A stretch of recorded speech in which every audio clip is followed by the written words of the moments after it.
복음은 새로운 자아상을 낳는다. 너희가 짐을 서로 지라. 그리하여 그리스도의 법을 성취하라. 복음은 당신의 관계를 어떻게 달라지게 하는가? 주변 사람들과 관련하여 자신을 보는 시각, 자신과 관련하여 남들을 보는 시각에 어떤 영향을 미치는가? 이번 본문은 아주 짧지만 대인관계에 대한 실제적 원리가 가득하다. 복음은 남과의 비교에 기초하지 않은 전혀 새로운 자아상을 낳는다. 복음만이 우리를 자만과 자학에서 건져내 담대하고도 겸손하게 해준다. 그게 모든 사람과의 관계에 나타나게 되어 있다. 우리는 자신을 더 잘났거나 못난 사람들과 비교하지 않고 자신의 본분에만 주목한다. 자신의 소유와 존재를 그리스도께서 해주신 일에 대한 감사제물로 하나님께 바치는 게 우리의 본분이다. 그러니까 우리가 복음이 없으면 자원이 없다고 했잖아요. 근데 유일하게 그 자연인이, 성령이 없는 자연인이 하는 방식이 뭐냐면 다른 사람과 비교하는 거야. 그래서 다른 사람보다 잘하면 우월감을 갖고 못하면 열등감을 갖는 거예요. 근데 오늘 여기 보면 오늘 복음이 주는 지점들은 자신의 본분에만 주목하게 하는 거예요. 왜 그런지에 대해 쭉 설명을 할 건데, 여기 보면 자신의 소유와 존재를 그리스도께 해주신 일에 대한 감사의 제물로 하나님께 바치는 게 우리의 뭐라고요? 본분이다. 이게 어디에 또 성경에 써 있냐면요, 누가복음 17장 10절에 보면 이렇게 나와 있어요. 이와 같이 너희도 명령받은 것을 다 행한 후에 이르기를 뭐라고요? 무익한 종이라. 우리가 하여야 할 일을 한 것뿐이라 할지니라 라고 나와 있어요. 그러니까 이제 신앙생활 하면서 이제 복음에 기초하지 않은 사람들의 특징들은 뭐냐면 무언가를 해놓고 그 티를 다 내. 그리고 그 값을 해. 그건 아닌 거예요. 우리가 주님을 섬겨가면 섬겨갈수록 누구보다 우월하거나 그 값을 하는 게 아니라 무슨 일 해놓고 그 값을 내가 다 하는 게 아니라 뭐냐면 뭘 하고 나서도 내가 무익한 종이라고 얘기하는 거예요. 여기 보면 당연히 내가 할 일을 했을 뿐입니다 라고 고백한다고 하는 거예요. 여기에서는 우월감도 좌절감도 없겠죠. 하나님이 맡겨주신 일을 한 거니까. 그래서 이 복음은 남과 비교에 기초하지 않은 전혀 새로운 자아상을 낳는 거예요. 우리가 지금까지 배웠던 게 뭐냐면 하나님의 자녀잖아요. 하나님의 자녀이기 때문에 굳이 그렇게 하지 않아도 된다고 하는 지점들 계속 우리 강조했던 거예요. 근데 여전히 신앙 안에 들어와 있으면서도 우리가 그 습관을 아직 버리지 못해서 여전히 다른 사람하고 내가 우월하려고 하는 싸움을 하는 것은 아직 신앙을 이해 잘 못한 거야. 아직도 신앙 세계는 그걸 하면 할수록 누추해지는 세계인 거예요. 그래서 우리가 같이 오늘 진짜 아주 중요한 지점들에 더 이 내용을, 이게 키워드거든요. 이거 또 반복될 거예요. 뒤에 내용 중에서. 아시겠죠? 네, 더 읽어주세요. 명예요. 바로 앞에서 바울은 동료 그리스도인들에게 성령으로 행할 것을 권했다. 앞장에 보았듯이 그러려면 날마다 우리 내면의 악한 과욕을 십자가에 못 박고 날마다 마음으로 그리스도를 사모해야 한다. 그러면 우리의 성품에 성령의 열매가 자라간다. 이제 바울은 성령으로 행하면 대인관계가 어떻게 변화되는지 보여준다. 핵심인즉 우리는 헛된 영광을 구하지 않게 된다. 이미 구하고 있다면 중단하게 된다. 여기 헛된 영광으로 직역된 헬라어 단어 케노독소이에는 명예가 없음, 자만심이라는 뜻도 있다. 요컨대 이 자만심은 정서가 매우 불안하며 자신에게 명예와 영광이 없다고 느낀다. 그래서 자신과 남들에게 자신의 가치를 입증해야 하고 그러다 보니 생각이 남과의 비교에 고착된다. 자신의 어떤 특성이 남보다 나아 보이면 우리는 명예욕에 부풀어 자만에 빠진다. 자신이 남보다 열등해 보이면 같은 이유로 주눅이 든다. 나아가 이 명예욕 때문에 경쟁심도 심해진다. 복음이 없을 때 우리의 마음 상태가 바로 그러하다. 헛된 영광을 구하면 서로 노엽게 하거나 서로 투기한다. 노엽게 함이란 남을 도발하여 싸우려는 경쟁적 태도를 뜻한다. 투기는 남의 정당한 소유를 탐내거나 남에게 그게 없기를 바란다는 뜻이다. 남을 시기하면서 또한 대적하는 부류를 바울이 그렇게 표현했을 수도 있다. 하지만 그는 두 가지 서로 다른 관계 방식을 말했을 소지가 더 높다. 노엽게 함은 우월감에 차 있는 사람의 자세다. 그는 자기보다 약해 보이는 사람을 깔본다. 반면에 투기는 열등감에 빠진 사람의 자세다. 그는 자기보다 잘나 보이는 사람을 올려다본다. 이렇듯 바울은 우월감도 열등감도 둘 다 일종의 헛된 영광이라고 말한다. 놀랍게도 심오한 관점이다. 우월감에 빠진 사람이나 열등감에 빠진 사람이나 자아에 함몰되어 있기는 마찬가지다. 둘 다 자신이 상대에게 줄 수 있는 위화감은 생각하지 않고 상대에 비해 자신의 모습과 기분이 어떤지에 과도히 집중한다. 이것을 우리는 행위를 통한 의의 관점에서 볼 수 있다.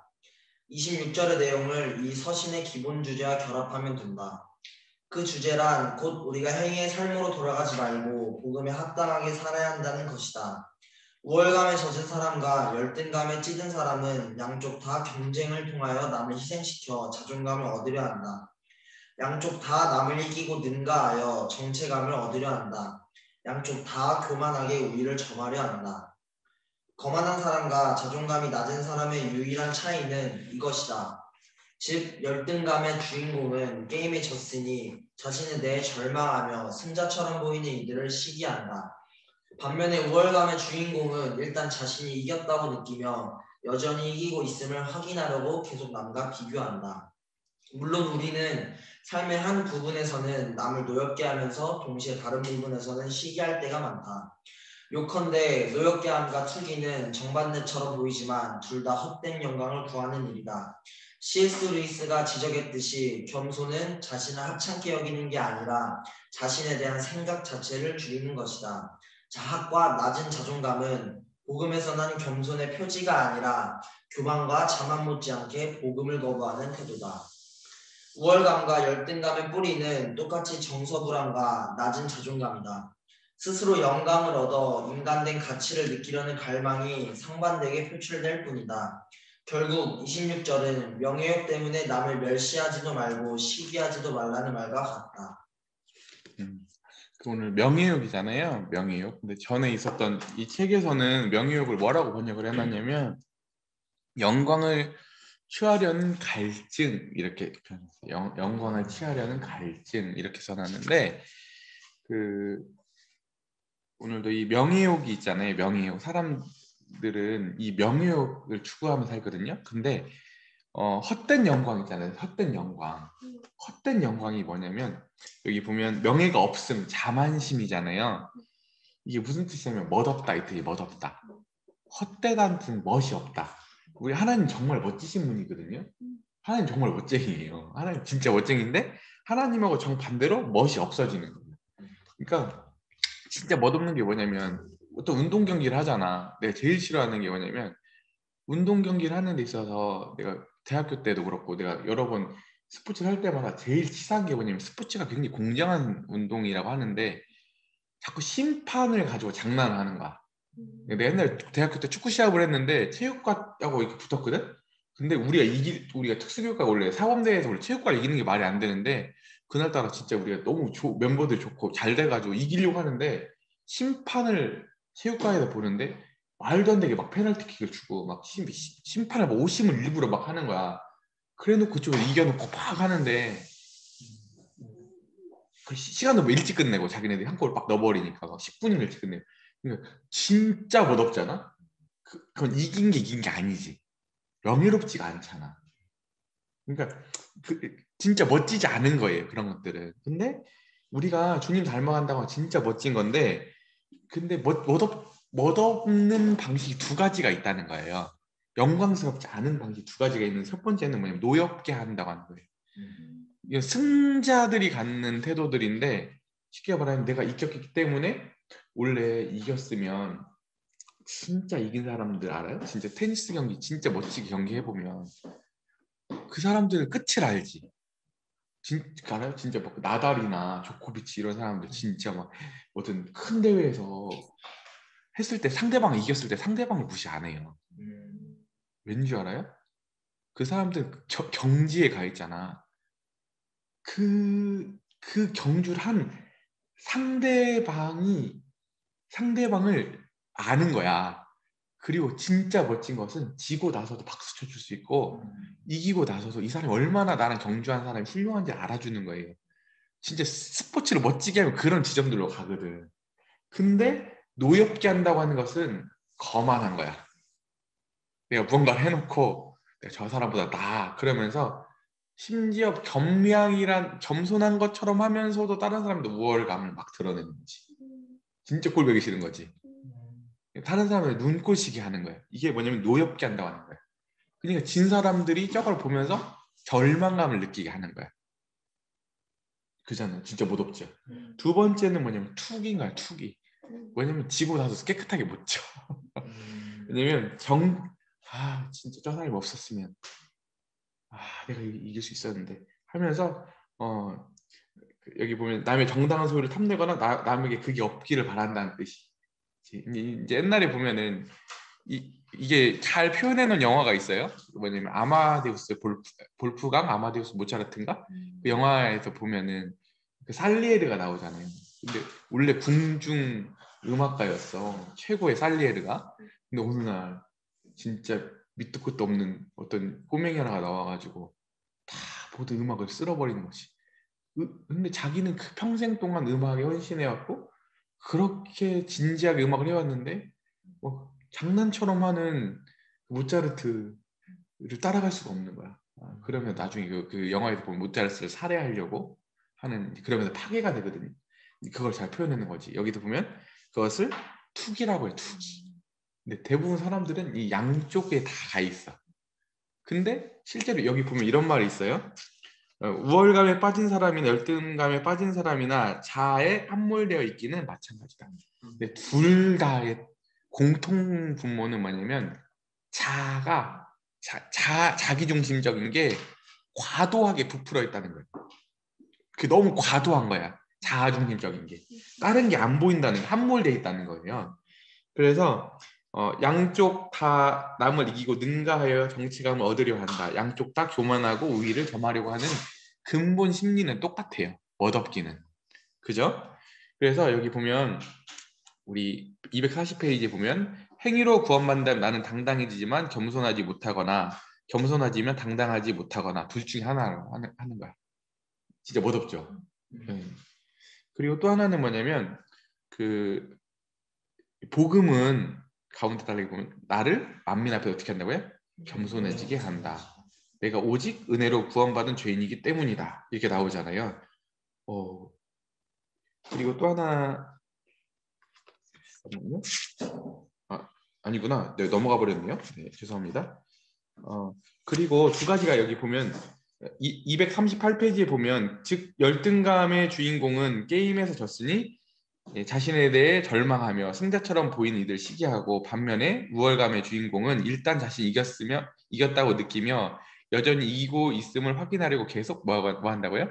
남하고 비교한다. 물론 우리의 삶의 한 부분에서 남을 노엽게 하면서 동시에 다른 부분에서 시기할 때가 많다. 이게 두 가지가 같이 공존한다고 하는 거예요. 따로 어떨 때는 우월감에 차가지고 다른 사람들 깔보고 비교해서 확인하려고 하고 어떨 때는 어떻게 한다고요? 열등감에서 시기하고 투기하는 지점으로 간다고 하는 거예요. 그런데 여기 C.S. 루이스가 지적했듯이 겸손은 자신 하찮게 여기는 게 아니라 자신에 대해 어떻게 한다고요? 생각 자체를 줄인다고 하는 거예요. 되게 중요한 거거든요. 사람이 제일 고통스러울 때가 언제냐면요. 자아에 갇혀있는 사람이 제일 고통스러운 거예요. 사람이 언제 제일 행복한 줄 알아요? 근데 우리 남자들 보면 진짜 나는 진짜 저도 남자지만 그래도 저는 좀 여성성이 좀 있어요. 그런데 남자들 보면 진짜 단순하지 않아? 공 하나만 던져주면 막 밤새 공 차더라고. 내가 지난주 금요일 날 축구 교실 하는 팀에 한번 가서 9시에 갔는데 갈 생각들 아니야. 밤에 막 11시, 12시까지 막 공 차고 또 끝나고 나가지고 막 또 치킨 먹고 막 그러더라고. 근데 진짜 그 공 하나 던져주는 게 뭔데? 그때 남자들이 뭐 하죠? 공 하나에 몰입해요, 몰입. 몰입하면 뭔지 알아? 자신을 잃어버려. 그러니까 언제 사람이 제일 행복하냐면 세상에서 몰입했을 때. 몰입한다는 것은 자신에서 벗어나서 다른 것에 빠져 있는 거거든요. 그때 자신을 잃어버리기 때문에 행복감을 제일 많이 느끼는 거예요. 그러니까 자아에서 빠져나오는 게 제일 행복한 거예요. 그러니까 하나님이 우리를 구원하신다고 하는 것은 뭐냐면 우리 자아라는 감옥에서 우리를 빠져나오게 하시는 거예요. 그죠? 예. 그래서 여기 보면 마지막 단 명예욕 때문에 남을 멸시하지도 말고 시기하지도 말라는 말과 같다. 그러니까 결국에 와서는 내가 투기하지 않아야지, 내가 다른 사람 노엽게 하지 않아야 이렇게 되는 게 아니라 어떻게 되냐면 다른 사람들 섬기고 내 자신에서 벗어나는 게 성령을 쫓아 살 때 자연스럽게 내 자신에서 빠져나오게 돼 있다는 거예요. 아시겠죠? 네, 그 다음 읽어주세요. 노역계함인가 투기인가 둘 다 섞여 있긴 하겠지만 우리 대부분이 구하는 헛된 영광은 노역계함과 투기 중 자연히 어느 한쪽으로 표출되는 경향이 있다. 내가 어느 쪽인지 어떻게 알 수 있을까? 이렇게 자문해보라. 나는 화가 자주 폭발하는 편인가? 아니면 참는 편인가? 나는 타인에게 논쟁을 거는 편인가? 아니면 부딪힐 일을 아예 피하는가? 나는 개인과 집단을 맹비난하는 편인가? 아니면 특정 계층이나 부류 사람들 앞에서 당황하고 기가 죽을 때가 더 많은가? 나는 타인의 비난을 받으면 화가 나 비판하며 무조건 역공을 펴는가? 아니면 몹시 낙심하고 수세에 몰려 변명을 늘어놓거나 바로 굴복하는가? 나는 나라면 절대로 저 사람처럼 행동하지 않겠다라는 말을 자주 하는가? 아니면 사람들을 보며 이 사람이 이룬 일을 나라면 결코 해내지 못할 거야 라는 말을 자주 하는가? 이 노엽판가 지금 투기판가 지금 뭔가 체크리스트 같지? 옛날에 뭐 기질 테스트 하듯이 체크해보세요. 저는 거의 노엽 쪽이네요. 저 진짜 그런 것 같아요. 저 진짜 화가 폭발하거든요. 진짜 교회에서 잘 안 하는데 직장에서 화가 폭발하면 당장 이 폭발을 어떻게 할지 몰라서 근데 요즘 많이 줄이고 있는데도 지금도 잘 안 되는데 그래도 많이 줄이고 있어요. 근데 당연히 노엽하고 그다음에 타인과 논쟁을 거는 편인가 굉장히 논쟁을 좋아했는데 요즘 그래도 시간 지나니까 많이 그래 줄여가긴 하는데 그래도 기본적으로 논쟁적이었어요.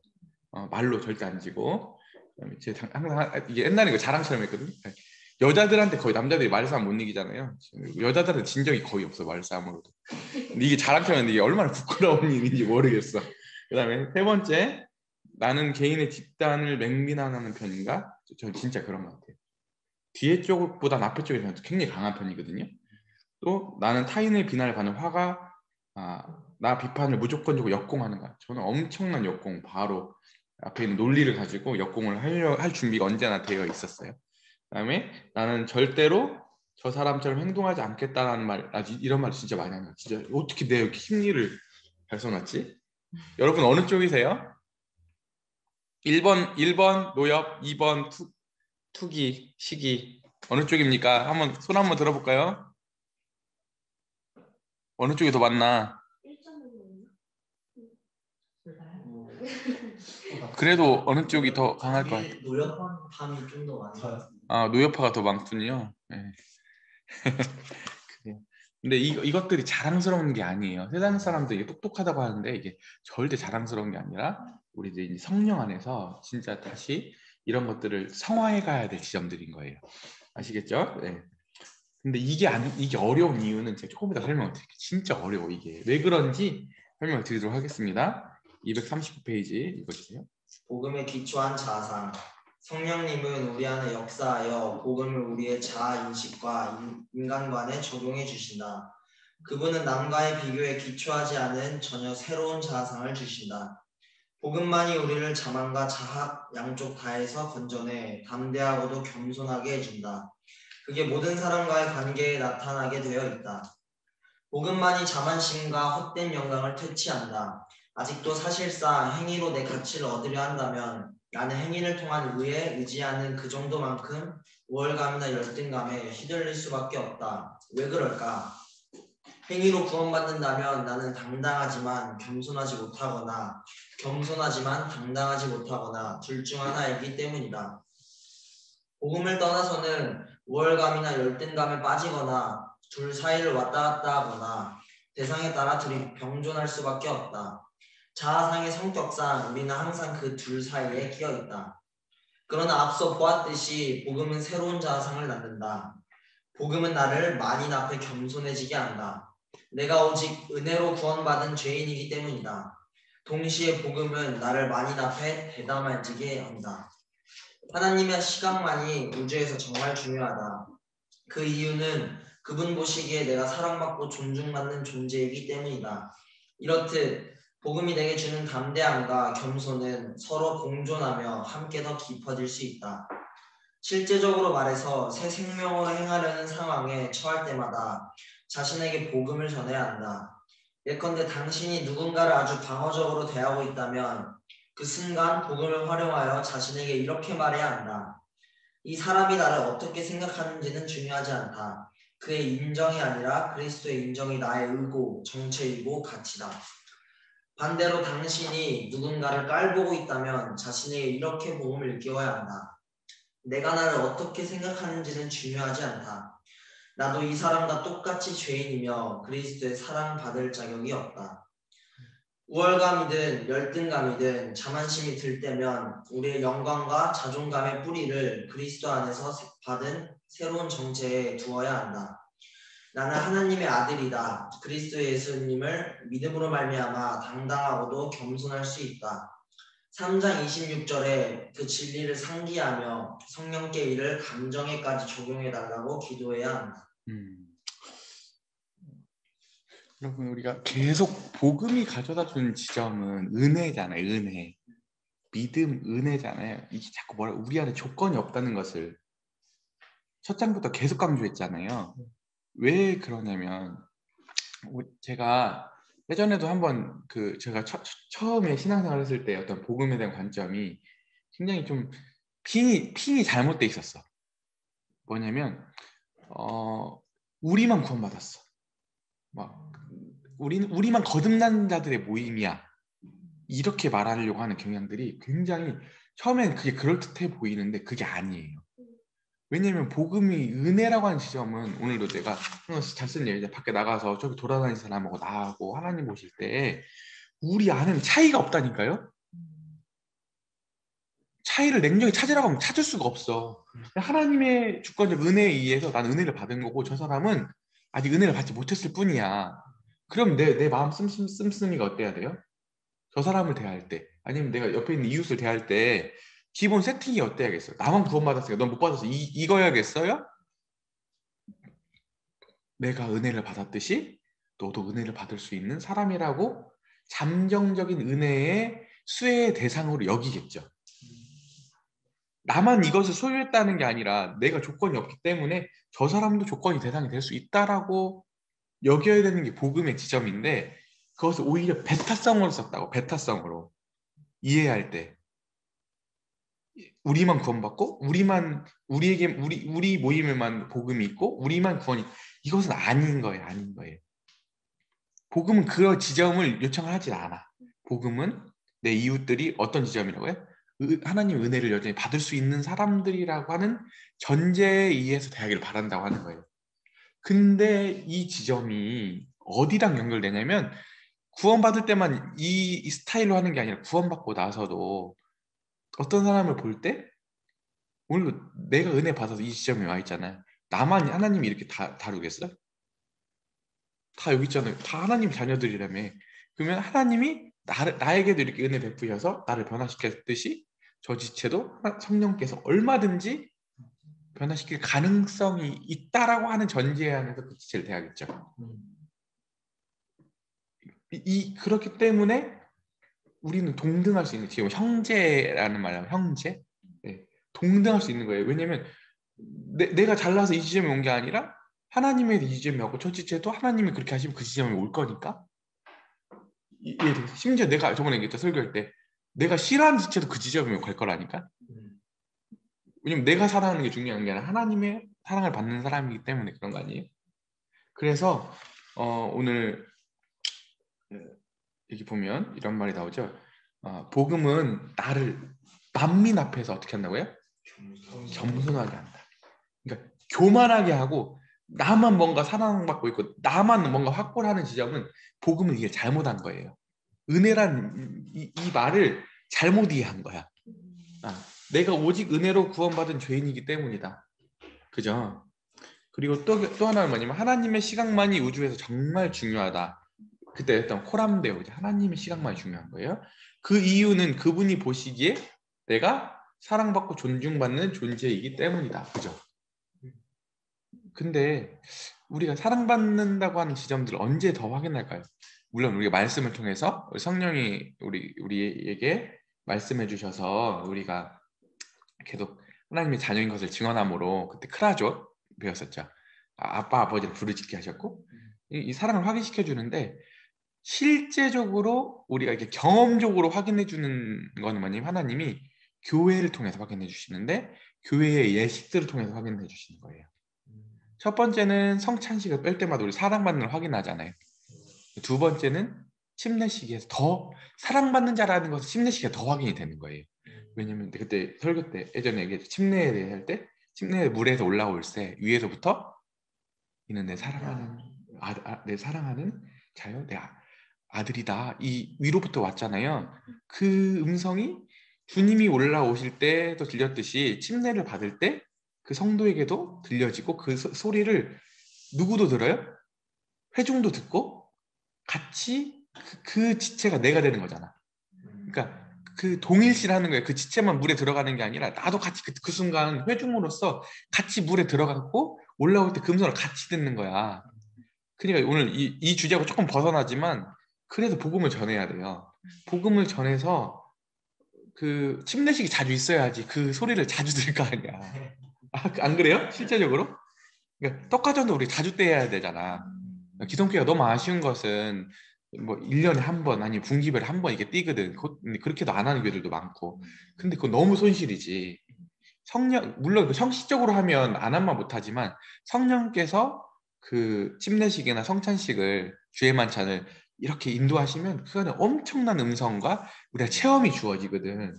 그래서 우리가 침례식을 통해서 우리들이 그런 지점들을 계속 확인해 가야 돼. 여러분, 부지런히 우리가 때를 얻든지 못 얻든지 복음을 전하고 우리들이 그걸 보는 것은 우리 각 개인에게도 영광스러운 일이고 공동체에도 너무 멋진 일이에요. 여러분 꼭 전도하셔서 전도도 자체로 귀하지만 근데 침례식을 자주 봤으면 좋겠어요. 아멘이죠? 네. 그리고 여기 보면 맨 마지막 줄에 그 진리를 상기하고 형령께서 이를 감정에까지 적용해 달라기를 기도한다. 그죠? 하나님께서 진짜 우리의 내면까지 품위 있게 하시기를. 품위.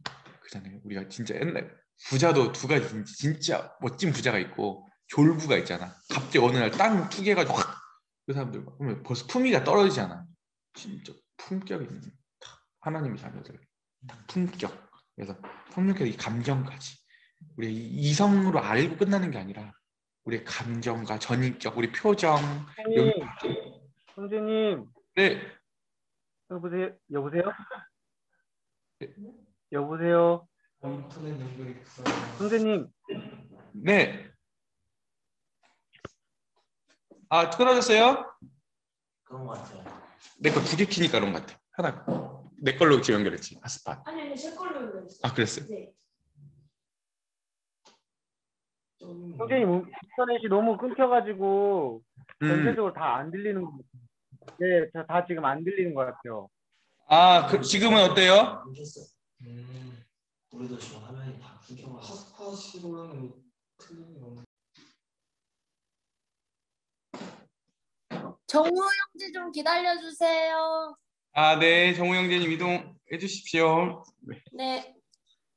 거의 다 왔습니다.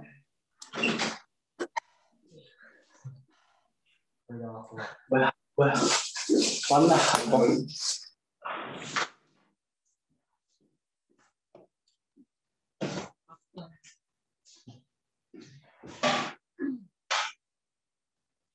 그래서 왔어요. 네, 이제 시작할게요. 그리고 이제 그 240페이지 맨 마지막 줄에서 세 번째 줄에 보면 이 사람이 나를 어떻게 생각하는지는 중요하지 않다. 그의 인정이 아니라 그리스도의 인정이 나의 의고 정체이고 가치다. 그렇죠. 그러니까 제가 항상 이 말을 진짜 많이 윤광님한테 피드백을 들었는데 사람 살피지 말라고. 이 말을 티모시 켈러가 하니까 뭔지 알아듣겠네. 그토록 많이 들었는데 이게 저도 잘 못 알아들었는데 시간이 지나니까 이제 알겠어요. 그러니까 헛된 영광을 피하는 방법은 뭐냐면 아까 사람을 살피지 않는 거예요. 근데 사람을 살피지 않으려면 어떻게 뭐를 시켜야 돼요? 항상 하나님을 의식해야지. 그래서 사람 살피지 말아야지 살피지 이렇게 되는 게 아니라 하나님을 지켜야 되는 거예요. 그래서 항상 하는 얘기가 또 하나 유명한 피드백을 듣는 비법 뭐냐면 디도야 너 기도하니? 예, 진짜 이 얘기를 많이 듣거든요. 왜냐면 기도하지 않는다고 하는 건 하나님 의식하지 않는다고 하는 거거든요. 그래서 진짜 우리 청년들이 이번에 갈라디아 끝나고 여러 성장을 했으면 좋겠지만 여러 이해도 늘어났으면 좋겠지만 진짜 기도하는 우리가 되었으면 좋겠어요. 기도하지 않는다고 하는 것은 내 자원 의지하겠다는 말과 같은 말이거든요. 내 자원 의지하겠다는 말과 같은 말이에요. 기도하겠다는 말은 뭐냐면 내 자원이 없으므로 하나님의 자원에 내가 기대겠다는 걸 의미하는 거기 때문에 우리가 진짜 기도하는 우리 청년부 됐으면 좋겠어요. 모였을 때 여러분들 다른 거 하지 말고 같이 모였을 때 어려운 지체들 있으면 진짜 하나님 앞에서 같이 통성하라는 얘기는 아니에요. 같이 하나님 앞에서 이렇게 간절하게 하나님 앞에 이렇게 아뢰고 같이 마음을 쏟고 이런 기도하는 모습들이 곳곳에서 일어났으면 좋겠어요. 진짜 레크레이션 이런 거 좋아. 노는 것도 중요한데 진지할 때 진지해야지. 우리 진짜 교회 외모예요. 그런 놀려고만 모인 건 아니잖아요. 우리 어떻게 해야 돼요? 어려운 지체가 있으면 같이 모여서 눈물로 때로는 기도해야 되고 자매들도 그땐 기도해도 좋아요. 형제들뿐만 아니라 같이 주제를 놓고 다른 지체들을 위해서 같이 진짜 마음을 쏟고 한 마음이 되어서 기도하는 청년부 되었으면 좋겠습니다. 아멘이죠? 네. 그 다음 우리 관계 속의 헛된 영광 읽어주십시오. 관계 속의 헛된 영광. 5장에서 바울은 복음을 대적하는 두 가지 과오를 지적한 바 있다. 즉 계율을 지켜 구원을 얻으려면 자유를 잃게 되고 계율의 개념을 아예 거부하면 자유를 오용하게 된다. 관계의 경우 도덕주의자의 헛된 영광은 남에게 인정받으려는 욕구나 남의 의존 대상이 되려는 욕구로 나타난다. 자신이 충분히 잘하고 있다는 증거로 남의 인정이나 의존이 필요한 것이다. 하지만 그러면 자신이 관계에서 하는 역할은 본질상 이기적이다. 다른 사람들은 나의 정당성과 의를 입증하기 위해서만 존재한다. 반면에 쾌락주의자의 헛된 영광은 헌신의 부족으로 나타난다. 다른 사람들은 쾌락이나 만족의 출처로만 필요할 뿐이며 관계에 큰 희생이 요구되는 순간 쾌락주의자는 손을 떼버린다. 그의 관계는 이기적이다. 부모와의 관계를 예로 들어보자. 당신이 도덕을 중시한다면 부모를 기쁘게 하려는 일념에 사로잡혀 한시라도 부모를 생각하지 않고는 살 수 없다. 또는 당신의 삶을 통제하거나 무시하는 부모에게 분노가 치밀어 역시 부모를 생각하지 않고는 살 수 없다. 당신이 쾌락을 중시한다면 아쉬울 때 외에는 아예 부모를 상대하지 않는다. 복음은 부모를 기쁘게 하거나 거부하여 구원을 찾으려는 도덕주의자의 욕구에서 우리를 해방시킨다. 복음이 말해주듯이 우리에게는 온전하신 하늘아버지가 계신다. 복음은 또 부모를 아예 생각하지 않으려는 쾌락주의자의 잘못을 지적한다. 우리는 다른 사람들을 사랑할 의무가 있기 때문이다. 또 다른 예로 성생활이 있다. 도덕주의자는 성관계를 더럽게 보거나 하다못해 늘 죄에 빠뜨리는 위험한 충동으로 보는 경향이 있다. 불편한 양심 때문에 그는 성관계를 완전히 피하거나 충동적으로 성욕에 마구 휘둘린다. 양쪽 다 영광이 없는 내면의 공백에서 비롯된다. 그래서 성관계로 빈자리를 채우려 할 수 있다. 반면에 쾌락주의자는 성관계를 생물학적, 물리적 욕구로만 본다. 성관계에 대한 난해한 고민은 덜하겠지만 자신에게 무조건 온전하고 영원하게 충실한 대상과 성적 연합을 이루고 싶은 마음속 깊은 열망을 포기했기는 그도 마찬가지다. 그래서 깊은 만족은 늘 손에 잡히지 않는다. 그러나 복음은 우리에게 성관계가 하나님의 선한 창조 세계의 일부임을 보여준다. 성관계는 또 그리스도의 자기 희생을 닮아야 한다. 그분은 자신을 온전히 다 주셨다. 그러므로 우리도 자기 삶의 통제권을 붙잡고 성적인 친밀함만 구해서는 안 된다. 성적으로 자신을 주려면 법적, 사회적, 인격적으로도 철저히 내어주어야 한다. 그렇기 때문에 성관계는 온전히 헌신된 용석적 부부관계 안에서만 이루어져야 한다. 비록 우리의 결혼이 늘 두 죄인으로 이루어지긴 하지만 그리스도께서 우리를 변화시켜 주시기에 이는 어느 정도 실현 가능한 이상이다. 여기 보면 계율을 지켜 율법을 얻으려면 자유를 잃게 되고 계율의 개념 아예 거부하면 자유를 오용하게 된다 이렇게 나오잖아요. 그래서 위에 나오는 계율을 주체 구원 얻으려고 하는 그 도덕주의는 뭐죠? 여기서 자유는 뭘까요? 자유를 잃게 되는데 계속 배워서 여기서 여기서 말하는 자유는 뭘까요? 자유를 잃게 된다고 할 때, 그럼 잃게 되는. 여기서 말하는 자유는 뭐냐면 우리 흔히 말하는 내 맘대로 하는 자유가 아니라 어떤 자유일까요? 율법의 이상으로 갈 자유. 이게 무슨 말이냐면 사랑할 수 있는 자유. 원래 율법 아래 있을 때는 사랑할 수 있는 자유가 없어요. 율법을 못 지키니까 사랑 못 한다는 얘기잖아요. 그 지점으로, 그러니까 다른 우리 얼마 전에 큐티에서 보면 중력이 우리를 이렇게 잡아당기듯이 큐티에 나왔었거든 얼마 전에. 우리가 갈래 갈 수가 없어. 근데 우리가 할 수 있는 건 뭐냐면 중력을 잃고 새처럼 날아가는 거야. 완전히 다른 거라니까요. 여기서 말하는 자유, 성령께서 오시는 자유는 아까 사랑할 수 있는 자유, 사랑할 수 없는 자가 사랑할 수 있는 게 되는 게 자유야. 그 전에는 사랑을 하지 못하는 상태에 갇혀 있었어. 이해되겠죠? 그 자유예요. 알겠죠? 개념을 아예 거부하면 뭐가 되죠? 방종주의. 자유를 뭘로 삼는다고요? 그 자유를 육체의 기회로 삼는다고 하는 거예요. 육체의 기회로. 갈라디아서 표현을 이해하면. 그리고 여기 보면 도덕주의자는 헛된 영광을 남에게 인정받으려는 욕구, 남에게 의존하는 대상이 되는 욕구로 나타나고 자신이 충분히 잘하고 있다는 증거로 남을 인정하거나 의존이 필요한 것으로 본다. 하지만 그러면서 자신의 관계는 뭐 본질상 이기적이다 이런 말이 나오잖아요. 이게 무슨 뜻이죠? 결국에 와서는 도덕적으로 하지만 이 사람들 굉장히 이기적인 건 뭐냐면 자신의 타인들이 다 자신의 도덕성을 우월감을 뒷받쳐주는 수단에 불과한 거야. 자신의 우월감을 확인해주는 수단에 불과한 거야. 도덕주의자들한테도 타인이. 이해되겠어요? 굉장히 이기적이죠. 오히려 어떻게 보면 포장되어서 이기적이지. 그럴듯한데 결국 뭐예요? 다른 사람들 다 수단화 쓰잖아. 다른 사람을 수단화하면 안 돼요. 왜냐면 하나님도 사람을 수단화하지 않으시거든요. 아까도 그랬잖아요. 하나님의 목적은 사람이라고, 존재다고. 하나님도 그렇게 안 하시는데 사람이 사람을 수단화 쓴다니까. 근데 뒤에 나오는 쾌락주의자들도 결국 와서는 이용하기는 마찬가지라는 거예요. 여기 보면 다른 사람들을 쾌락이나 만족의 출처로만 필요하지, 그러니까 나한테 기쁨을 주는 수단이지 그 사람을 진짜 사랑하거나 그 사람의 존재를 진짜 잘 되기를 바라거나 이런 게 아니야. 그래서 관계에 큰 희생이 요구되는 순간 어떻게 한다고요? 쾌락주의자는 손을 떼버린다고 하는 거예요. 아시겠죠? 예. 그래서 둘 다 이기적이기는, 둘 다 자기중심적이기는 마찬가지다. 그렇죠? 타인을 도구화하기는 마찬가지다. 그런데 여기 이제 부모 관계로 예를 들잖아요. 근데 부모를 기쁘게 하려는 일념, 좋아 보이잖아요.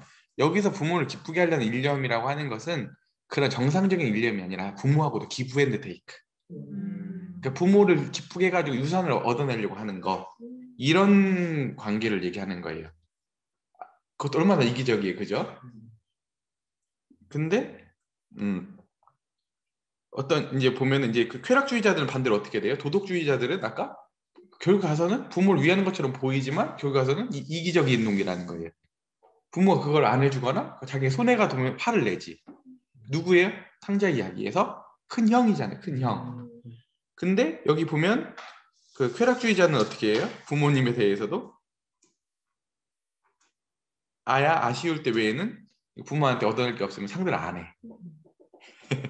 그러니까 얼마나 둘 다 이기적이에요. 부모조차도 어떻게 돼요? 수단화하잖아. 수단화. 그럴 대상이 아니잖아. 날 낳아주고 하나님이 날 있게 한 존재를 수단화한다니까. 끔찍하지 않아요? 그러니까 부모도 당연히 죽이지. 자기 마음대로 안 되면.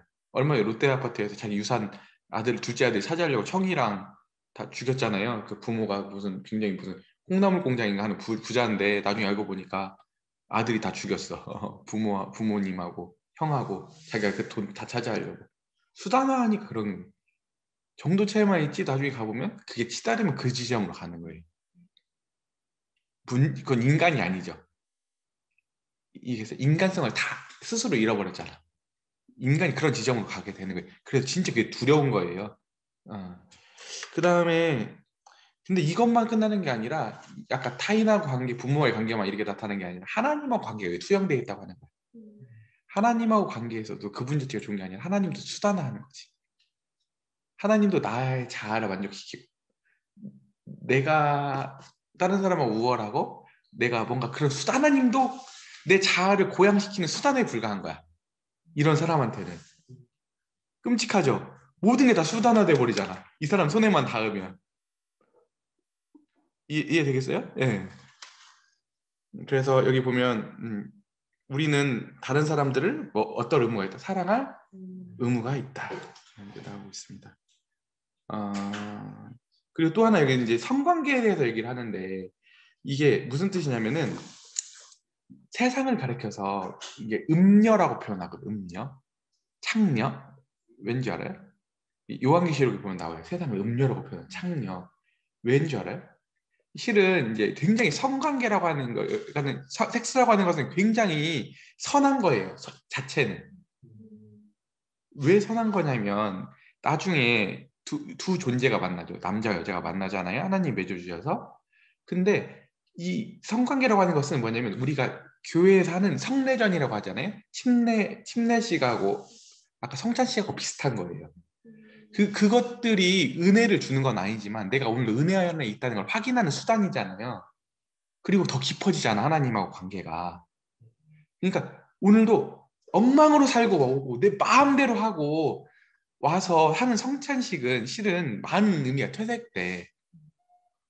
오늘도 진짜 주님을 위해서 오늘도 같이 내 삶을 다 드리고 내 전전제를 드리고 내가 부족하지만 내가 다 온전히 살지 못했지만 그래도 이 한 주 동안 고군분투하고 그날도 와서 내가 부족하지만 떡가단을 떼고 그분 앞에 무릎 꿇고 때로 침례식을 보면 거기 동참하는 게 굉장히 숭고한 일이고 멋진 일이잖아요. 그리고 더 하나님에 대한 사랑을 그게 더 강화하거든. 근데 그게 없이 내 맘대로 막 하다가 그냥 와서 툭툭 떡을 떼고 고린도전에 그런 사람이 있다고 했잖아요. 그래서 고린도 교회가 어떻게 됐어요? 자는 사람도 병자들도 있고 하나님이 그걸 실은 이게 두려운 일인 거예요. 하나님이 그걸 함부로 하면 어떻게 된다고 했어요? 그게 징계가 있는 거예요. 떡과잔을 떼는 것도. 그러니까 떡과잔도 어떻게 되는 거예요? 그런 하나님에 대한 헌신이 있고 그거의 극치로 그걸 하는 거잖아요. 그죠? 근데 부부관계도 마찬가지인 거야. 오늘도 저희 자매하고 저하고 살아가는데 처음부터 다 깊었겠어요, 관계가. 근데 오늘도 보면 자매가 더 존재가 더 진짜 깊어지고 진짜 우리 자매가 더 잘 됐으면 좋겠고 내가 아픈 것보다 우리 자매가 아플 때가 더 속이 상하고 사람이라고 하는 게 더 깊어지고 이 사람의 성장 그리고 어떻게 하면 옛날에는 이기적이잖아. 다만 어떻게 보면 주님을 훌륭하게 이렇게 생각하잖아. 지금은 그게 아니라 같이 어떻게 성장할까? 이렇게 그리고 우리 아이들을 어떻게 키워갈까? 이렇게 하면 인생이 깊어지는 거라니까. 서로에 대한 이해가 깊어지고 아름답지 않아요? 그 자체가 존귀한 거거든요. 그러면서 서로에 대한 헌신의 극치로 성관계라는 게 있는 거예요.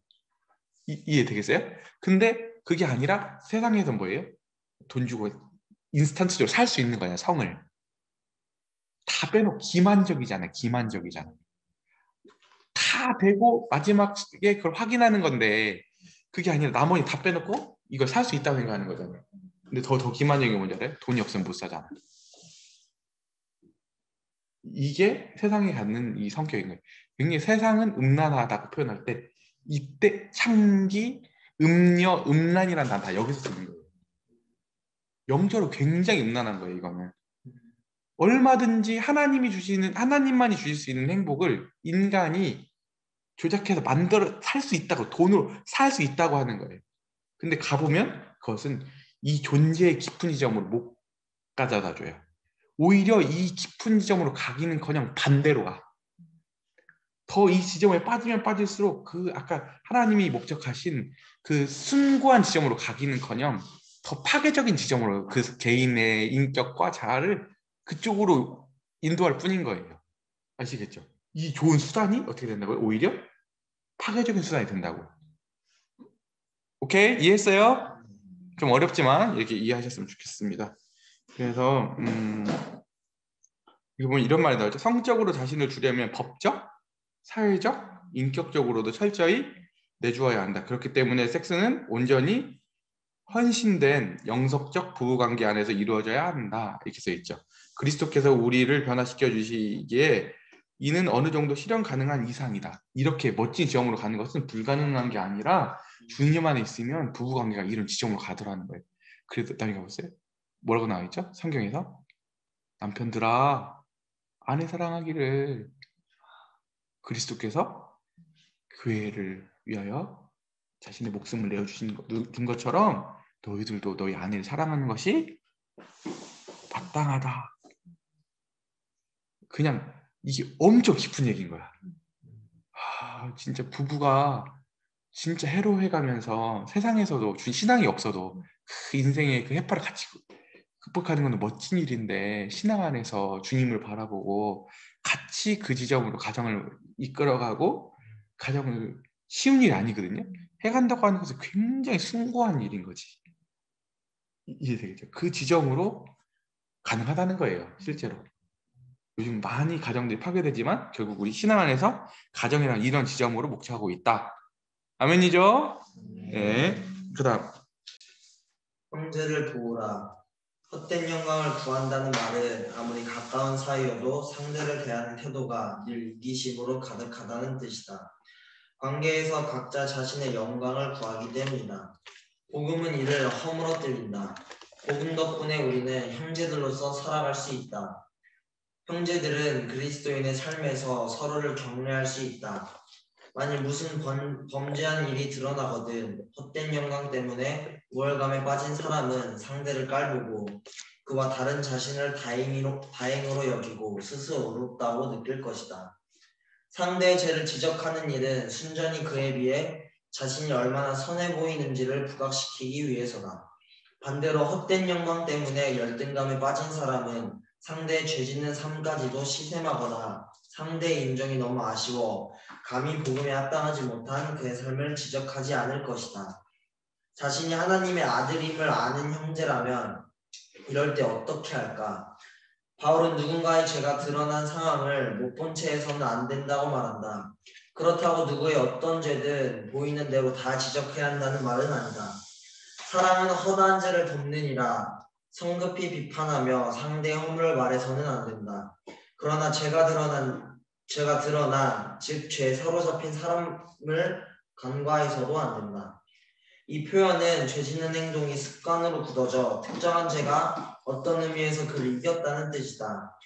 죄 짓는 행동이 습관화되면 외부의 도움과 개입이 없이는 이를 극복할 수 없다. 그리스도인은 비판에 빨라서도 안 되지만 지적하기를 두려워해서도 안 된다. 우리는 성령 충만한 형제로서 서로 도울 책임을 받아들인다. 바울은 이 말을 신령한 너희에게, 즉 성령으로 행하는 이들에게 했다. 이는 유난히 영적인 집단인 엘리트층 그리스도인을 가리키는 말이 아니다. 그는 평범한 그리스도인들에게 너희가 성령의 소욕을 따른다면 이렇게 할 것이다 라고 말한다. 조금이라도 그리스도인답게 살려고 애쓰는 사람이라면 누구나 이 책임이 있다. 이때 우리의 목표는 무엇인가? 온유한 심령으로 그러한 자를 바로잡는 것이다. 바로잡고로 번역된 헬라어 단어 카타르티조는 어긋난 뼈를 도로 맞출 때 쓰던 말이다. 탈골은 매우 고통스럽다. 다른 신체 부위와의 관계가 본래대로 정상이 아니기 때문이다. 뼈를 다시 제자리로 맞추려면 고통이 따를 수밖에 없지만 이는 치유의 고통이다. 마찬가지로 우리도 고통을 무릅쓰고라도 죄를 지적해야 한다. 지적하는 목표는 삶과 심령의 변화를 촉진하는 데 있어야 한다. 그래서 형제는 온유한 심령으로 지적한다. 바울의 말대로 이 온유함은 너희 자신을 살펴보아 너도 시험을 받을까 두려워할 때에만 가능하다. 이는 어렵지만 실제적인 조언이다. 자신만은 비슷하거나 똑같은 죄를 짓지 못할 사람으로 여긴다면 상대의 죄를 지적해도 마음을 얻을 수 없다. 자신을 상대보다 낮게 여기면 그 우월감이 풍겨나서 상대를 바로잡기는커녕 오히려 망쳐놓는다. 여기 보면 이제 이런 말이 나오죠. 형제를 도우라 하는 말 나오는데 첫 번째 보면 헛된 영광을 구한다는 말은 아무리 가까운 사이여도 상대를 대하는 태도가 늘 이기심으로 가득하다는 뜻이다. 이게 무슨 뜻이냐면 이거를 우리 교회도 많이 쓰는 단어가 있죠. 사사롭다고 하는 거예요. 근데 가서 보면 진짜 복음에 근거하면 다 편만하거든요. 근데 헛된 영광을 구하되 아무리 가까운 사이여서 가서 보잖아요. 나중에 열매나 그들이 풍기는 분위기를 가서 보면 나중에 이기심으로 차 있고 나중에 문제를 야기 안 할 수가 없어. 그래서 항상 가까운 사이고 이렇기 때문에 내가 사랑이 제일 많다고 오해하는 거야. 가까우니까. 근데 아닌 거예요. 이해되겠죠? 그리고 또 하나는 뭐냐면 복음은 어떻게 되냐면 다 동일시대, 동등의 형제들로 서게 해. 누구보다 우월한 사람, 나보다 더 친한 사람 이런 게 있는 게 아니라 다 동등하다니까. 이게 복음이 가져다 주는 지점이에요. 여기 형제들로 살아갈 수 있게 해준다. 동일시하는 거예요. 형제들하고. 그 다음에 또 하나 뭐냐면 그와 자신들을 다행으로 여기고 스스로 의롭다고 느낄 것이다. 여기 나오잖아요. 이게 또 누가복음에 나오죠. 우리 항상 예배 때 많이 읽는 세리야하고 바리새인이 나오는데 바리새인은 자신은 11조를 이렇게 드렸고 하는데 저 세리보다 나음으로 인하여 하나님께 감사를 하는데 세리는 하늘 우러러 진짜 고개를 들지 못하고 기도하잖아요. 근데 나중에 누가 은혜를 입었다고 하죠? 의롭다을 입었다고? 세리가 주님 이렇게 말씀하시거든요. 그런 말 하면서 또 아래 보면 반대로 헛된 영광 때문에 열등감에 빠진 사람은 상대의 죄 짓는 삶까지도 시샘한다. 그러니까 헛된 영광에 빠지면 어디까지 사람의 눈이 가리냐면 그 사람이 죄 짓는 것도 죄로 인해서 뭔가 이득을 보는 것도 그 사람이 지금 뭔가 망해가는 딱 봐도 그 사람이 지금 뭔가 잘 풀려. 근데 영적으로 보면 지금 끔찍한 길로 가는 게 보이거든. 영적으로 눈이 떠있는 사람이 보면. 근데 그것조차도 부러워가지고 침을 흘린다고 하는 거야. 그러잖아요. 희생하게 돼. 그리고 상대의 인정이 너무 아쉬워 감히 복음에 합당하지 못한 그들의 삶을 지적하지 않을 것이다. 이게 뭐냐면 그러니까 뭔가 우리가 사람들하고 관계에 있어서 듣기 좋은 말만 할 수는 없잖아. 때로는 진짜 진심으로 하면 특히나 우리가 사랑하는데 자식들이 있다고 하면 함부로 하는데 내가 가만 놔두겠어? 해줘야 되는데 근데 진짜 이 복음에 합당하지 않은 사람들은 뭐냐면 그 사람들 인기를 구하잖아. 인정을 구하잖아. 그러니까 그 사람이 꺼리끼는 말 해줄 수 있을까 없을까? 그게 두려워서 그걸 못하는 거야. 그래서 여기 보면 이것을 우리 교회에서 자주 쓰는 단어가 있죠. 립서비스 하는 립서비스. 립서비스 하는 이유는 뭐예요? 그래서 우리 잘못하고 있는데 가서 그 사람한테 괜찮아 다 그러면서 지금 뭔가 징계 중에 있는데도 불구하고 그 사람한테 가서 이렇게 립서비스 해가지고 다 자기 사람 만드는 거야. 가서 보면. 근데 그 사람이 제대로 지금 하나님의 다름 가운데 교회의 징계 가운데 잘 받아서 그 사람이 세워져야 되는데 어떻게 되겠어요? 징계하는 사람들은 나쁜 사람 되고 그리고 성경 하나님 말씀으로 말하는 사람들은 사랑이 없는 사람이 되고 자신은 사랑이 제일 많은 사람이 되는 거야. 그래서 그 사람도 망쳐먹고 교회 안에서 정확한 교회 안에서 장로직 실의를 하지 못하도록 방해하는 사람이 되는 거야. 그래서 여러분들이 진짜 복음 안에 서 있는 게 진짜 중요한 거예요. 그렇다고 해서 우리들이 막 다 너 아니야 난도질하고 다니라는 게 아니라 기본적으로 우리가 그럴 사람의 인정 때문에 해줄 말 못하지는 않았다는 얘기예요. 아시겠죠? 그 다음에 또 하나는 뭐냐면 이 표현은 죄를 짓는 행동의 습관으로 구조하죠. 쭉 나오다가 여기 보면 바로잡고라는 말이 나오죠. 카타르티조. 이게 무슨 뜻이냐면 어긋난 뼈를 탈골된 뼈를 맞추다. 얼마나 아프겠어. 탈골됐어. 이 탈골된 것보다 더 정확한 어원은 뭐냐면 골절된 거야. 골절된 걸 어떻게 치료해? 여러분 골절 돼봤어요? 제가 한 5살 땐가 6살 땐가 한번 떨어져가 골절이 됐는데 그때 이제 지금도 5살 때도 기억이 나. 평생에. 그때 밤새 낮에 저녁 때 우리 외할머니가 기차 타러 가시는데 그걸 내가 못 가게 쫓아간다고 하다가 떨어져가지고 그 벽에서 떨어져가지고 팔이 부러졌는데 밤새 열나고 밤새 끙끙거리다가 그 다음날 가가지고 계속 어머니가 계속 찜질해주고 잠도 못 자고 뼈가 부러졌으니까 그래서 그 다음날 기부스 그때 한 몇 달인가 한 달 넘게 했던 것 같은데 하고 나면 알아요? 팔 어떻게 되는지 알아요? 이렇게 딱 부르고 나면 막 내 팔이 아닌 것처럼 막 이렇게 떨려 이런 경험을 해봤는데 그렇게 부러진 뼈를 기부스하는 것과 똑같은 거예요. 그러려면 뭐가 필요해? 기부스가 어떻게 돼요? 지지해 주잖아요. 지지해 주듯이 우리가 그런 역할을 해야 한다고 하는 거예요. 그때 쓰는 말을 바로 잡고라는 말이에요. 바로 잡고. 이해되겠죠? 그러니까 그걸 해야 되는데 어떤 심령으로 태도를 해야 된다고요? 온유한 심령으로 해야 돼요. 온유한 심령으로. 근데 온유한 심령은 뭐냐면 여기서 말하는 온유한 심령은 뭐예요? 나도 그 자리에 갈 수도 있다라고 하는 거예요. 그러니까 내가 정말 그러니까 교회 안에서 징계나 어떤 그릇된 일을 볼 때 화날 때가 두 가지가 있어. 진짜 마음에서 울분이 날 때가 두 가지가 있는데 뭐냐면 그 사람들이 자신은 그 자리에 안 갈 거라 생각하는 거야. 그래놓고 정죄자의 위치에 서가지고 함부로 얘기하는 거야. 그런 게 어딨어. 그거는 벌써 그 사람이 더 위험해. 사람이란 게 그렇게 안 돼 있어요. 반드시 희한한 줄 알아? 하나님 좀 짓궂으셔가지고 그 사람이 그 위치에 가 있는 법이에요. 그래서 하나님 말씀에 뭐라고 나와 있어요? 형제들아, 사람이 만일 무슨 범죄한 일이 드러나거든 신령한 너희는 어떤 심령으로?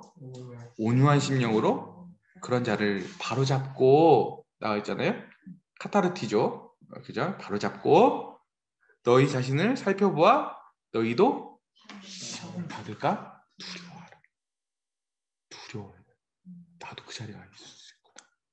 그래야 겸손한 거야. 나도 그 자리에 갈 수 있구나.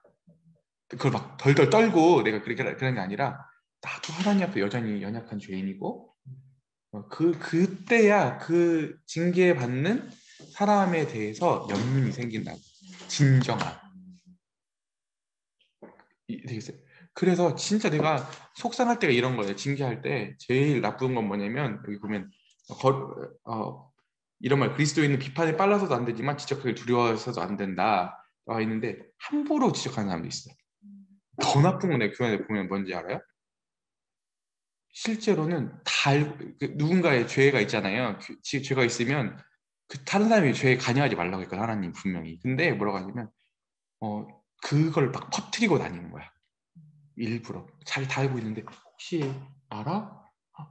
그럴 수 있어? 하면서 자신은 정작 그거에 대해서 그 사람에 대해 정죄를 왜 안 해? 왜냐면 나중에 적대잖아. 그러니까 순진한 사람들한테 그걸 전달해가지고 그 사람을 더 정죄하게 만드는 사람들이 있어.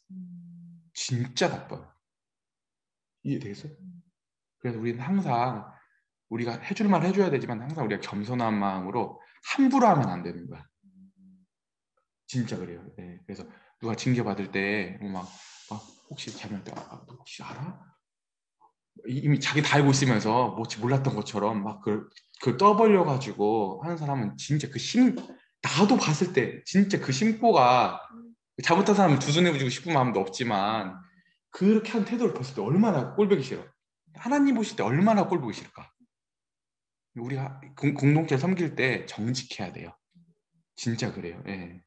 이렇게 페어플레이 해야지. 페어플레이. 항상 헛된 영광을 구하면 안 되고 뭘 하더라도 누군가 끌어내려서 내가 올라가는 게 아니라 누군가 지적해서 내가 더 올라가는 게 아니라 내가 잘해야지. 내가 더 성숙하고 하나님 앞에 더 집중되어서 내가 열매 맺고 내가 우뚝 서야지. 저 사람을 내려서 내가 올라가는 건 아니거든. 아멘이죠? 네. 진짜 우리들 선한 경주했으면 좋겠어요. 이게 선한 경주, 선한 경주. 그렇게 이기면 뭐해? 그렇잖아요? 하나님 보실 때도 아니고 사람들도 아니고 이것도 사람들도 알아. 그런 건 인정 안 해요. 그런 경주는. 아시겠죠? 그래서 끝까지 선한 경주를 했으면 좋겠습니다. 아멘이죠? 네. 그 다음 바로 잡는 방식. 네. 짐을 써놓죠. 네. 네. 246페이지. 짐을 서로 지라. 누군가의 드러난 죄를 지적하는 일은 짐을 서로 지는 한 방법이다. 물론 유일한 방법은 아니다. 복음 덕분에 율법에 순종하는 삶을 5장에 약술했던 바울은 여기 2절에서 그 삶을 타인 중심의 자세와 연결시킨다. 성령께서 우리 자존감의 뿌리를 그리스도 안에 두시면 그런 이타적 자세가 헛된 영광을 몰아낸다. 형제들아, 신령한 너희는 짐을 서로 지라. 그리하여 그리스도의 법을 성취하라. 그래서 2절은 5장 13절에서 14절과 맥을 같이 한다. 사랑으로 서로 종노릇하라. 온 율법은 내 이웃 사랑하기를 내 자신같이 하라 하신 한 말씀에서 이루어졌나니 그리스도의 법은 이웃 사랑으로 압축된다. 이웃 사랑의 율법을 왜 그리스도의 법이라 부를까? 그분이 이런 사랑을 보여주신 비할 데 없는 최고의 모분이시기 때문이다. 우리는 그리스도께서 우리를 사랑하신 것 같이 서로 사랑해야 한다. 구약 전체가 사랑의 계명으로 압축될 수 있지만 그 사랑의 참 모습을 보여준 궁극의 화신은 그리스도의 삶과 죽음이다. 그분의 삶과 태도와 모든 관계를 보면 어떤 의미에서 법이 보인다. 우리 삶은 마땅히 그 경이로운 귀감을 본받아야 한다. 6장 2절과 5장 13절에서 14절을 나란히 놓고 보면 사랑으로 서로 종노릇 한다는 게 곧 짐을 서로 지라는 뜻임을 알 수 있다. 이로써 사랑의 고상한 개념이 현실을 잇는다. 우리는 사람들을 혼자 짐을 지게 두어서는 안 된다. 이 짐은 자녀 양육이나 주택 개조처럼 평범한 책임일 수도 있고 무슨 역경이나 문제일 수도 있다. 삶의 책임과 문제를 짐으로 표현함으로써 바울은 그리스도인의 관계 방식을 아주 생생하게 실제적으로 가르친다. 짐진 사람을 도우려면 그의 옆으로 바짝 다가가서 사실상 그의 입장이 되어 내 힘으로 짐을 떠받쳐야 한다. 그래야 무게가 둘에게 분산되어 상대의 짐이 가벼워진다. 마찬가지로 그리스도인은 경청하고 이해한 뒤 물리적, 정서적, 영적으로 상대 짐을 분담해야 한다. 아마도 이는 유대주의자들을 향한 바울의 또 한 번의 질타였을 것이다. 그 거짓 교사들은 갈라디아 교인들을 모세율법 아래로 끌어들이려 했다. 그런데 일찍이 이방인 그리스도인들에게 유대교 의식법을 지킬 의무가 있는지를 둘러싸고 논쟁이 벌어졌을 때 예루살렘 공의회는 그런 율법 조항을 멍해, 즉 짐으로 표현한 바 있다. 그래서 바울은 갈라디아 교인들에게 율법을 성취하려는 짐을 질 게 아니라 오히려 남의 짐을 덜어주라며 결국 그게 율법을 성취하는 길이라고 말했다. 그리스도의 법이란 우리 삶 전체가 그분의 모분을 따른다는 뜻이다. 동기는 감사와 기쁨이다. 이 삶의 구심점은 법규가 아니라 인격체이신 그분이다. 이제 우리의 의무는 이전과 달라졌다. 그리스도께서 우리의 짐을 지셨기에 우리도 남의 짐을 진다. 2절을 요약하면 이렇게 된다. 너의 짐을 지신 그리스도의 발자취를 따라 너희도 남의 짐을 지라. 이렇게 보면 짐을 서로 지라라고 하는 것은 앞에 나오는 바로 잡는 방식인 거예요. 그러니까 서로의 짐을 짐으로써 바로 잡는 거예요. 아시겠죠? 그래서 여기 보면 그리스도의 법은 이웃 사랑으로 압축된다. 10계명이 위에 4계명은 하나님 사랑, 아래 6계명은 이웃 사랑이잖아요. 이렇게 압축되듯이. 근데 여기 보면 그래서 바울은 갈라디아 교인들에게 율법을 성취하려는 짐을 질 게 아니야. 계속 율법을 지킨다고 하는 것을 짐을 진다는 계속 구약에 관례적으로 쓴다고 했었잖아요. 그걸 질 게 아니라 오히려 남의 짐을 덜어주라고. 결국 그게 율법을 성취하는 길이라고. 쉽게 말하면은 이런 거예요. 그러니까 다른 사람의 짐을 내가 지고 있지 않아. 이 다른 사람의 짐을 진다는 말은 지금 굉장히 이렇게 지금 갈라디아서 표현으로 썼지만 더 쉬운 말로 하면은 사랑의 짐을 지는 거야. 서로에 대해 사랑의 짐을 져주는 거예요. 그런데 그렇지 않다고 하면 내가 지금 뭘 지고 있는 거야? 우리는 무언가 짐을 지고 있어. 인생은 다 율법의 짐을 지던지 사랑의 짐을 지던지 둘 중에 하나 지라는 얘기예요. 내가 지금 사랑의 짐을 지고 있지 않으면 내가 지금 율법의 짐을 지고 있는 거야.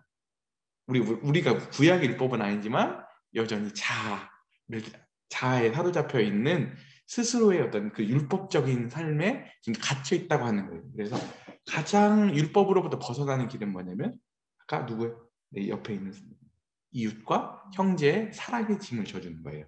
그래서 제가 제일 좋아하는 저자 중에 또 하나가 제럴드 시처라고 하는 분이 있는데 하나님의 뜻이라고 하는 되게 유명한 베스트셀러를 쓴 작가인데 그분이 쓴 이 갈라디아서에 대한 어떤 에세이 같은 책이 뭐냐면 사랑의 짐이라고 한 책이 있어요. 사랑의 짐. 서로 사랑의 짐을 짓는 거예요.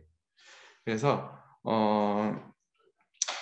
여기서 보면 근데 그리스도의 법을 성취하는데 율법하고 다른 점은 뭐냐면 이 삶의 구심점은 법규가 아니라 뭐라고요? 인격체이신 그분이다. 그러니까 세상 사람들이 왜 진리를 발견하지 못한 이유 중에 하나는 뭐냐면 진리가 원칙, 법칙이랄 거 생각하는 거야. 진리가. 근데 뭐예요? 진리는 뭐예요? 내가 곧 길이요, 진리요, 생명이니. 그러니까 진리는 뭐 인격이신 거예요, 우리 주님. 그러니까 인격이기 때문에 뭐가 돼요? 율법은 그때 얘기했다시피 잔인하잖아. 너 지켜 못 지켜. 이것만 할 수 있거든요. 원리니까, 원칙이니까. 근데 인격은 뭐예요? 때로는 예외도 있고, 넉넉함도 있고, 또 뭐도 있고, 위로도 있고, 체휼도 있고, 말하면 듣기도 하시고, 응답도 하시고, 이 관계 가운데 이걸 지켜간다고 하는 거예요. 멋지지 않아요? 둘은 어마어마한 차이가 있어요. 그래서 지킬 힘도 주시고, 우리 지킬 힘이라고 하는 게 막 이렇게 막 불끈 올라오고 막 시금치 먹고 폭발이 올라가 이런 게 아니라 우리가 잘하자 격려해 주신다. 우리 마음을 지킬 힘도 주시고 지혜도 주시고 상황도 열어주시고 이 성령께서는 그런 인격적인 작용을 해주신다고 하는 거예요. 우리가 지킬 수 있도록 내버려 두는 게 아니라 못하는 우리가 내버려 두고 잔인하잖아요. 할 수 없는 사람한테 하라고 하는 건 되게 잔인한 일이거든요. 능력이 안 되는 사람한테. 안 그래요? 나한테 MIT 공대 수학 문제 풀라고 하면 풀 수 있겠냐고. 기본적으로 안 되는 영역이야. 잔인한 거거든. 이해되겠어요? 그다음에 또 하나 뭐냐면 너희가 짐을 지신 그리스도의 발자취를 따라 너희도 남의 짐을 지라. 이게 무슨 뜻이냐면 왜 이게 어렵냐면 아까 쭉 나와 있었잖아요. 아까 제가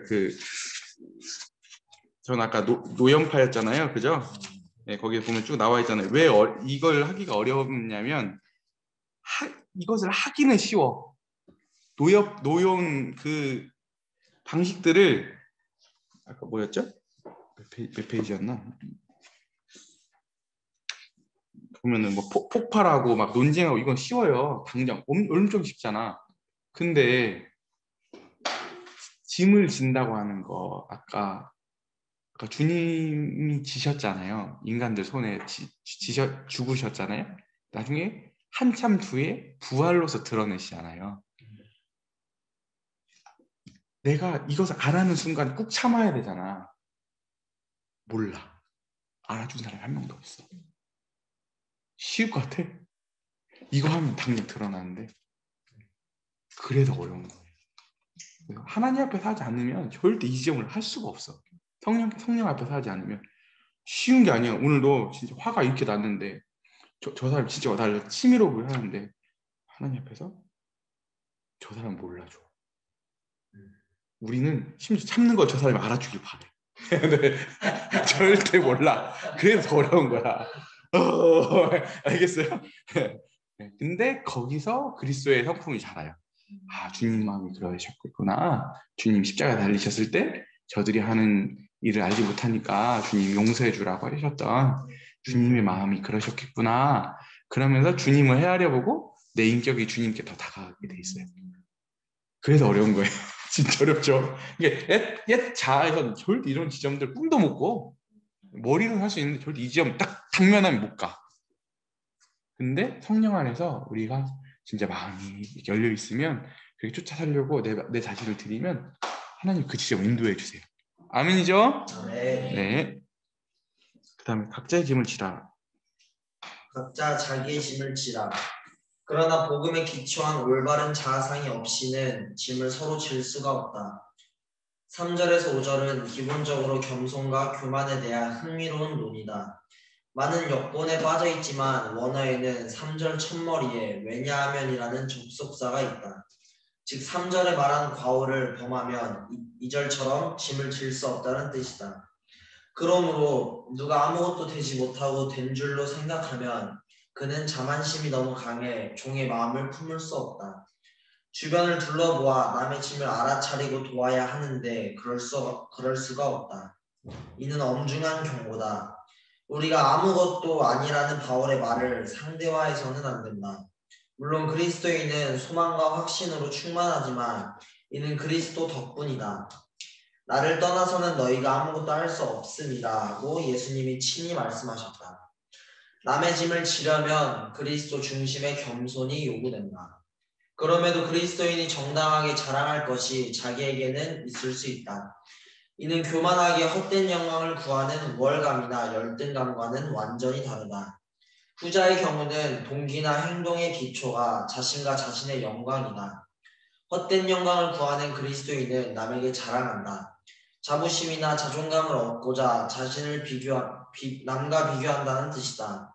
한편으로 별로 사랑이 없는 사람이 이기적인 사람들에 둘러싸여 있다면 자신의 상대적인 사랑에 아주 우쭐해져 사랑을 더 키우려 하지 않을 것이다.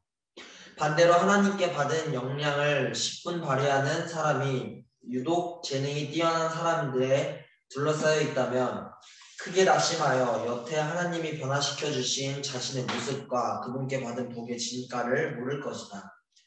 그럴 게 아니라 우리는 각각 자기의 일을 살펴야 한다. 자신의 기회와 이에 대한 자신의 반응을 평가해야 한다는 뜻이다. 어떤 의미에서 우리는 자신을 기준으로 자신을 측정해야 한다. 5절을 4절과 연결시키면 이번 본문의 외관상의 모순이 풀린다. 짐을 서로 지면서 어떻게 각각 자기의 짐을 질 수 있는가? 짐의 종류가 서로 다르기 때문이다. 2절의 짐으로 번역된 헬라어 원어는 무거운 수화물을 뜻하지만 5절의 짐으로 번역된 다른 원어는 배낭 정도를 가리킨다. 5절은 하나님이 우리 각자에게 서로 다른 역경과 기회와 약점과 재능을 주셨다는 뜻이다. 이는 각자 자기가 져야 할 짐이다. 하나님 앞에서 각자의 책임이다. 그러므로 자신을 남과 비교해서는 안 된다. 자신의 특유한 시련과 의무를 보고 거기에 순종으로 반응해야 한다. 삶을 그런 식으로 보면 매일 자신의 삶을 판단하는 기준은 어제의 내 모습, 오늘 될 수도 있었던 내 모습이 된다. 진척이 보이면 정당하게 이를 자기에게만 자랑한다. 남보다 낫든 못하든 그것과는 상관없다. 나보다 더 적게 한 사람과 비교하여 교만이라는 헛된 영광에 빠지지도 않고 나보다 더 많이 한 사람과 비교하여 절망이나 시기라는 헛된 영광에 빠지지도 않는다. 그들에게는 하나님이 다른 짐을 주셔서 그 짐으로 그분을 섬기게 하셨다. 내가 할 일은 남의 짐이 아니라 하나님을 기쁘시게 하는 방식으로 내 개인의 짐을 지는 것이다. 삶을 이런 식으로 보면 남을 판단하기도 더디어진다. 비판이 줄고 너그러워진다. 예컨대 짜증내는 사람이 보이면 우리는 이렇게 생각한다.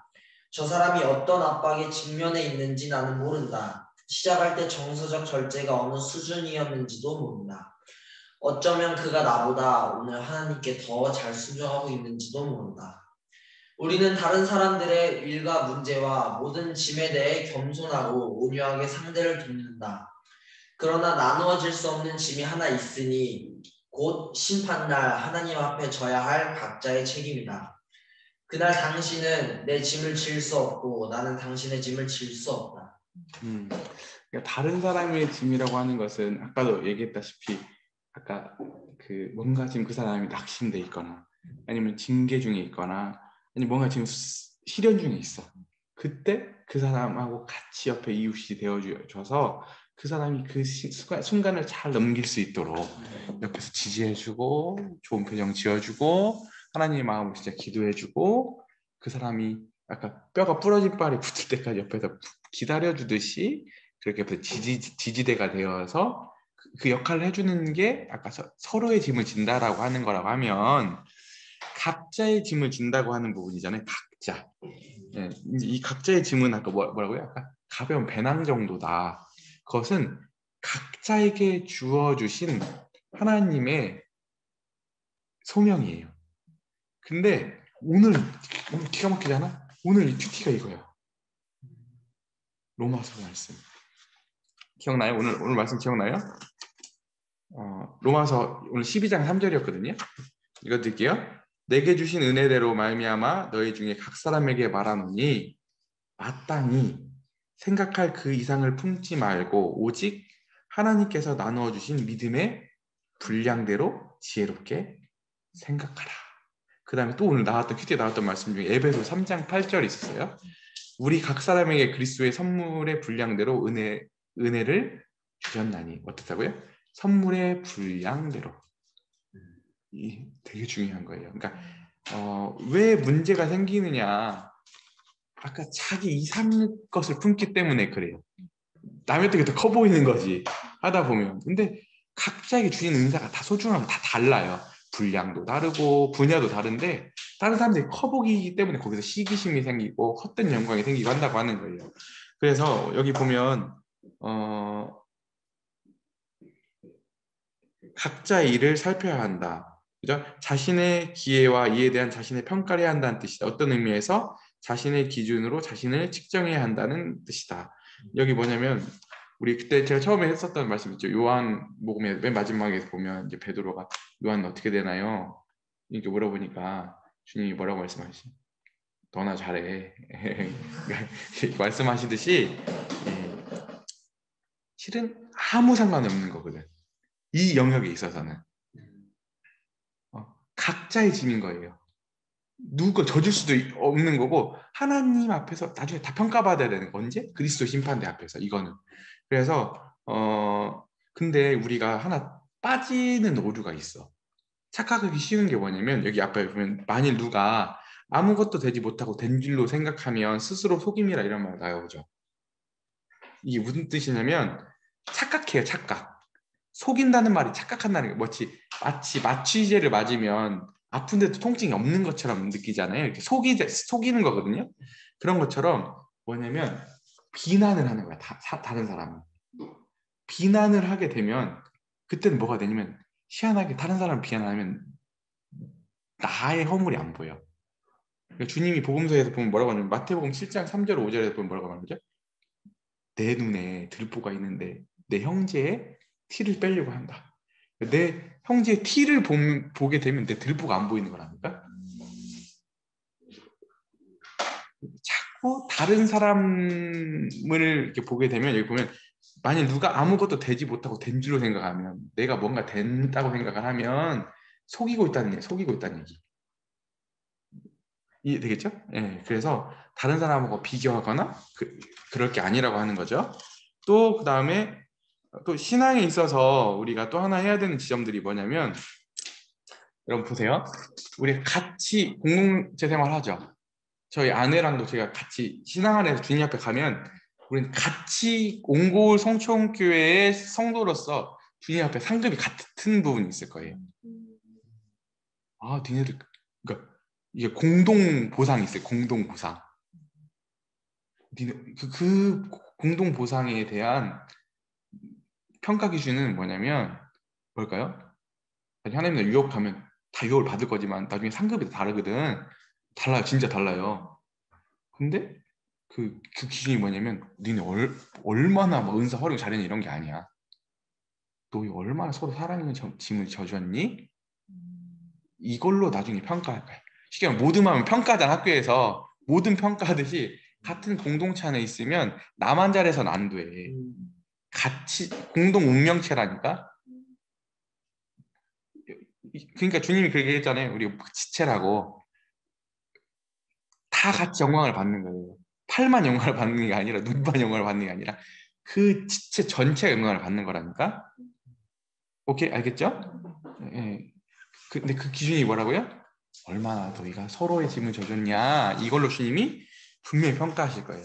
근데 그거 말고 그것만 있는 게 아니라 또 각자의 평가가 또 있다고 하는 거야. 평가가 두 가지가 있는 거지. 근데 이 평가의 특징이 또 뭐냐면 상대평가가 아니라고 하는 거예요. 상대평가하면 내가 저 사람보다 더 우월해야 되잖아.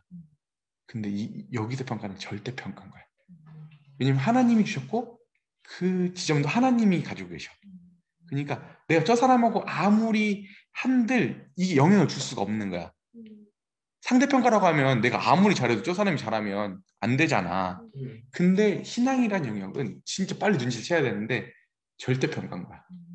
그래서 다른 사람이 저 사람이 어떻게 되건 어떻게 잘하고 못하고는 나의 상급하고 내 신앙이 성장하고 단 1도 관련이 없어. 그래서 시기할 것도 없어요. 실은 가서 보면 진짜 그런 영역이. 근데 자꾸 신앙을 이해를 못하니까 자꾸 상대평가라고 해가지고 내가 근데 어떻게 가보면 그 얘기는 지금 신앙을 이해를 못했을 뿐만 아니라 여전히 그 근간을 어디다 두고 하고 있다고? 헛된 영광에 두고 있다는 얘기인 거예요. 그래서 우리가 진짜 그런 거예요. 그래서 다른 사람이 잘 됐을 때 진짜 박수 쳐줄 수 있어요. 진짜 멋지게. 아까 스포츠 했잖아요. 그러려면 진짜 여러분이 진짜 스포츠 안에서 박수 쳐줄 수 있으려면은 여러분이 주어진 범주 안에서 진짜 하나님을 향해 힘껏 달려나가야 돼. 근데 가서 보잖아요. 진짜 안 한 사람들, 막 진짜 그 게으르게 한 사람들은 그런 영광이 없어. 그러니까 거기 가서 이 박수 못 쳐. 오히려 더 힘이 진짜 여러분들이 진짜 박수 쳐줄 수 있으려면 하나님을 향해서 진짜 마음이 모아지고 여러분 청년회 때부터 진짜 그렇게 단마음으로 딱 모아졌을 때 진짜 다른 사람을 보고도 해줄 수 있는 거예요. 그 여유가 쉬울 것 같아요? 쉬운 영역이 아니에요. 진짜 그래요. 여러분들이 진짜 이 성숙한 지점들 빨리 눈치채고 우리들이 진짜 그리고 또 정말 박수 쳐줬을 뿐만 아니라 뒤처진 지체들 있잖아요. 토닥이면서 다시 한번 해보자고, 다시 할 수 있다고. 그게 내가 기도할 테니까 때로는 내가 여기 디딤목이 돼줄 테니까 한번 더 해보라고. 그럴 여유가 생기는 거라니까. 그 전까지 복음의 근간을 두지 않고서는 항상 헛된 영광 때문에 투기만 일어나다 끝나 공동체. 이해되겠어요? 다른 사람의 영광을 빼앗고 그걸 더티한 플레이를 하다가 그러다가 교회가 판이 난다니까. 그래서 진짜 신앙 안에서 어떻게 해야 될까요? 페어플레이 해야 되는 거예요. 페어플레이. 그게 뭐냐면 아까 서로의 짐을 진다고 하는 거, 각자의 짐을 진다고 하는 겁니다. 아멘이죠? 네, 진짜 여러분들이 이 지점까지 나와서 여러분들이 나중에 든든한 옹골 성촌교회의 버팀목들이 되어서 이런 영성들로 곳곳에 섬겼으면 좋겠어요. 아멘이죠? 아멘. 네.